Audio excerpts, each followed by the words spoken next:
Porque com esse clima de fim de festa para o Brasil, a delegação brasileira deixa hoje os Estados Unidos. E o elenco que disputou o Mundial vai se dividir. Alguns jogadores voltam ao Brasil, outros seguem para suas casas ou entram em férias.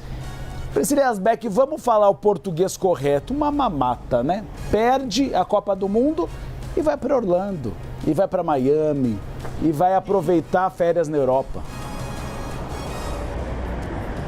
É isso, Uribe, o sofrimento fica com a gente mesmo, a tristeza, né? O sentimento de luto, jogadores que atuam no futebol europeu, provavelmente estão tirando férias nesse momento, viajando, curtindo um pouco os Estados Unidos, talvez outras partes por aí. Boa tarde a você, a Tainá, a todos que nos acompanham. A previsão é que a seleção desmobilize, então, a sua base em New Jersey hoje. 20 jogadores dos 26 escalados já tinham deixado o Hotel The Reed já no domingo, depois da desclassificação, da derrota para a Noruega, e a expectativa é que apenas alguns poucos jogadores retornem ao Brasil para atuar no Campeonato Brasileiro, que vai iniciar a sua 19ª rodada a partir do dia 16 de julho, portanto, antes da final da Copa do Mundo, que acontece no dia 19 de julho. Os jogadores do Flamengo, Danilo, Léo Pereira, Alexandro e Lucas Paquetá, atuam no futebol brasileiro, assim como o volante Danilo, do Botafogo, e o goleiro Everton, do Grêmio. Portanto, eles devem retornar mais cedo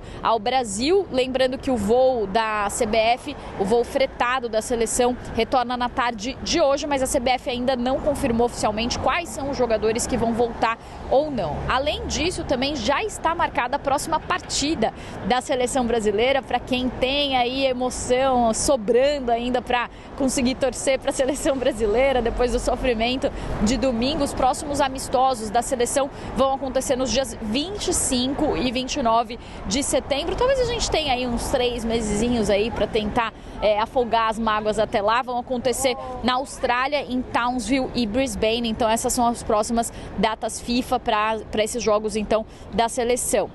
E vale falar que em 2026 a seleção já fez 9 jogos com 6 vitórias, 1 empate e 2 derrotas. A derrota mais doída, claro, essa do último domingo contra a Noruega. Além disso também, Tainá e Uribe, vale a gente comentar que houve protestos contra a CBF, organizados pelo movimento Núcleo BR, uma torcida organizada. Eles que estenderam faixas na sede da CBF, da Barra da Tijuca, na zona oeste do Rio, com as mensagens dizendo, por exemplo, respeitem a história da única pentacampeã e Confederação Brasileira fraudulenta e seleção é tradição. E eles fizeram um post nas redes sociais dizendo que a torcida organizada vai cruzar os braços, que a torcida organizada não aceita que a CBF cruze os braços e não quer aceitar a apatia que tomou conta da seleção, que isso nunca foi uma opção.